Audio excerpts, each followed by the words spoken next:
भाइयों बहनों, मां विंध्यवासिनी के नाम पर बनने वाला यह विश्वविद्यालय यहां के नौजवानों को एक पहचान भी देगा। कोई भी जाएगा उसके साथ मां विंध्यवासिनी की फोटो उसके साथ में, उसकी डिग्री के साथ में आशीर्वाद देती हुई दिखाई दे रही होगी। यही तो विरासत का सम्मान है, यही है विरासत का सम्मान कि हम मां विंध्यवासिनी का आशीर्वाद लगातार पिछले 5000 वर्षों से इस पूरे क्षेत्र वासियों के कुशल मंगल, उनके क्षेम और योग के लिए लगातार यह आशीर्वाद प्राप्त होता रहा है। अब उनकी डिग्री में भी मां विंध्यवासिनी का यह आशीर्वाद उनकी फोटो के साथ दिखाई देगा। और जहां कहीं भी यहां का युवा जाएगा अपने साथ डिग्री को लेकर के जाएगा तो मां विंध्यवासिनी का आशीष उसके साथ में निरंतर बना रहेगा। और इसलिए भाइयों बहनों, आज हम आपके पास आए हैं कहने के लिए, एक सरकार विकास के लिए कार्य कर रही है, लोक कल्याण के लिए कार्य कर रही है। हमने तो आवास की सुविधा दी, शौचालय की सुविधा दी, रसोई गैस 1,75,00,000 लोगों को उत्तर प्रदेश के अंदर फ्री में अब तक उपलब्ध कनेक्शन उपलब्ध हुए हैं। और अब तो डबल इंजन की सरकार ने यह भी तय किया है भाइयों बहनों कि दीपावली होली में फ्री में सिलेंडर भी उपलब्ध करवाएंगे इन परिवारों को।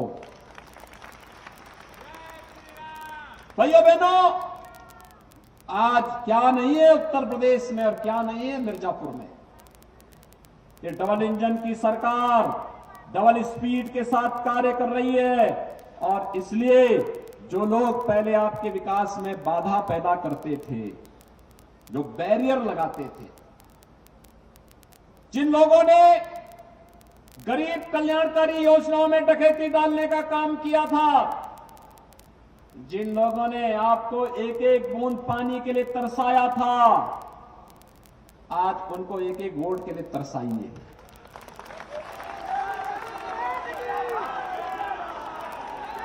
आखिर यहां पे भारत सरकार टैंकर से पानी भेज रही थी, समाजवादी पार्टी सरकार टैंकर को लेने से इनकार कर दी थी।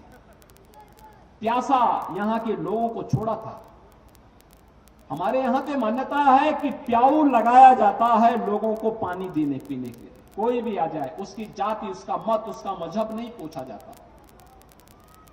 हमारी योजनाओं का आधार किसी का चेहरा देख करके नहीं है। प्रधानमंत्री मोदी जी ने 2014 में एक ही मंत्र दिया था, सबका साथ, सबका विकास का, सबके विश्वास और सबके प्रयास का। हम तो उसी बात को लेकर के चले। हमने मकान देने में किसी का चेहरा नहीं देखा। हर जरूरतमंद को, हर गरीब को, हर किसान को, हर नौजवान को योजनाओं के साथ सीधे जोड़ने का कार्य हुआ। लेकिन ये लोग अवसरवादी लोग हैं, ये लोग परिवारवादी सोच के लोग हैं। इन लोगों के मन में विकास की कोई, गरीब कल्याणकारी योजनाओं की कोई कार्य योजना नहीं। इनकी अपनी एक कार्य योजना है और कार्य योजना के तहत ये लोग युवाओं के हाथों में तमंचा पकड़वा करके उन्हें समाज और राष्ट्र विरोधी तत्वों की ओर अग्रसर करने का कुत्सित प्रयास करते थे।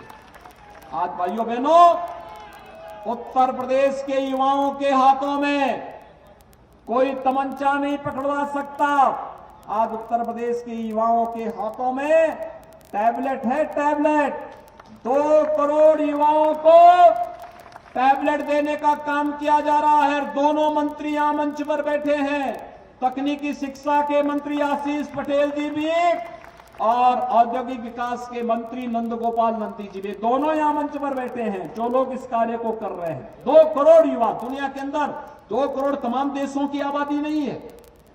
यहां पर हम 2 करोड़ युवाओं को टैबलेट देने का काम करेंगे, क्योंकि अभी यहां अनुप्रिया जी कह रही थी निवेश आ रहा है। 35 लाख करोड़ रुपए का जो निवेश यहां आएगा, 1 करोड़ युवाओं को नौकरी मिलेगी, सीधे सीधे नौकरी।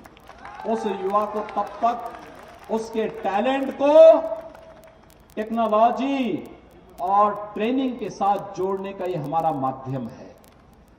हमारा युवा यहीं पे नौकरी पाएगा, यहीं पे उसकी प्रतिभा का उपयोग हम करेंगे और यहीं पे उसकी ऊर्जा, उत्तर प्रदेश के विकास को कई गुना बढ़ाने में हम उसका उपयोग करने जा रहे हैं। और इसलिए आपको पूछना चाहिए सपा के लोगों से। जब इन युवाओं को नौकरी देनी थी तब नौकरी के बजाय तमंचा पकड़वा रहे थे। जब उनको नौकरी दी, उनके रोजगार की व्यवस्था करनी थी, तब यहां पर परिवारवादी सोच के साथ वसूली अभियान शुरू कर दिए थे। मिर्जापुर और सोनभद्र के संसाधनों पर डकैती डाल रहे थे। प्रदेश के अंदर नगरों की स्थिति ऐसे लगता ही नहीं था कि नगर है। नगरों में ऐसी स्थिति लगती थी जैसे कोई कूड़े का ढेर हो। किसी भी नगर में आप जाइए, पहले नगर के बाहर कूड़े का ढेर का दर्शन होता था। लेकिन भाइयों बहनों, इससे पहले बेटियां स्कूल नहीं जा पाती थी, महिलाएं बाजार नहीं जा पाती थी, सौदों का आतंक होता था सत्ता के पहले उत्तर प्रदेश के अंदर। आज स्थितियां बदली हैं। आज नगर अमृत योजना और स्मार्ट सिटी मिशन के अंतर्गत चमचमाते हुए दिखाई दे रहे हैं। शहरों के अंदर एक नई व्यवस्था देखने को मिली है। स्वच्छ भारत मिशन ने गांव हो या शहर, इन सब की दूरी को कम करते हुए एक नए रूप में लोगों के जीवन में परिवर्तन लाने का कार्य किया है। आज भाइयों बहनों, सौदों का आतंक नहीं, बल्कि हमारे नगर और हमारे गांव सेफ सिटी और सेफ विलेज के रूप में, सुरक्षित गांव और सुरक्षित शहर के रूप में अपनी पहचान को बना रहे हैं। और इसीलिए मैं आप सबसे अपील करने के लिए आया हूं कि भाइयों बहनों, उपचुनाव में 2 सीटों पर चुनाव हो रहे हैं। यहां पर 96 में और रामपुर जनपद में स्वार विधानसभा सीट पर भी उपचुनाव हो रहा है। भाइयों बहनों, ये दोनों उपचुनाव हमारे गठबंधन के विभिन्न सहयोगी अपना दल एस यहां पर अपना प्रत्याशी उतार करके संयुक्त रूप से हम मिलकर के चुनाव को आगे बढ़ा रहे हैं। और इसलिए मेरी आप सबसे अपील होगी, भारतीय जनता पार्टी, अपना दल और निषाद पार्टी गठबंधन ने इस 96 विधानसभा सीट पर श्रीमती रिंकी कौल को कप प्लेट के साथ अपना प्रत्याशी बना करके आपके बीच में उतारा है। भाइयों बहनों, श्रीमती रिंकी कौल इधर आ जाओ। है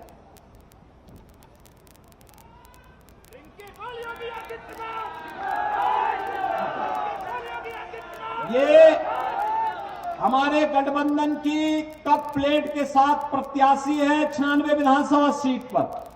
भाइयों बहनों, आप सभी श्री राहुल प्रकाश कौल को तो आपने देखा होगा, उनका चेहरा आप सबको याद होगा। और भाइयों बहनों, इसीलिए अपने पति की इस विरासत को इस 96 विधानसभा सीट के विकास के लिए समर्पित करने के लिए और 96 विधानसभा क्षेत्र के विकास के लिए अपनी नेता श्रीमती अनुप्रिया पटेल जी की प्रेरणा से वह इस उपचुनाव में प्रत्याशी बनकर के आपके बीच में आई है। आपसे मैं अपील करूंगा कि कप प्लेट पर 96 विधानसभा सीट पर परसों होने वाले चुनाव में, यानी आज सायंकाल चुनाव प्रचार बंद हो जाएगा। आप सभी इन्हें विजयी बना करके भेजेंगे ना? सभी बना के भेजेंगे? दोनों हाथ बना करके मेरे साथ बोलेंगे, भारत माता की, भारत माता की, भारत माता की। भाइयों बहनों, इसके साथ ही नगर निकाय का उपचुनाव, नगर निकाय के चुनाव भी चल रहे हैं। पूरे प्रदेश में पहले चरण का चुनाव संपन्न हो चुका है और पहले चरण के चुनाव में जनता जनार्दन का अपार आशीर्वाद भारतीय जनता पार्टी गठबंधन को प्राप्त हो रहा है।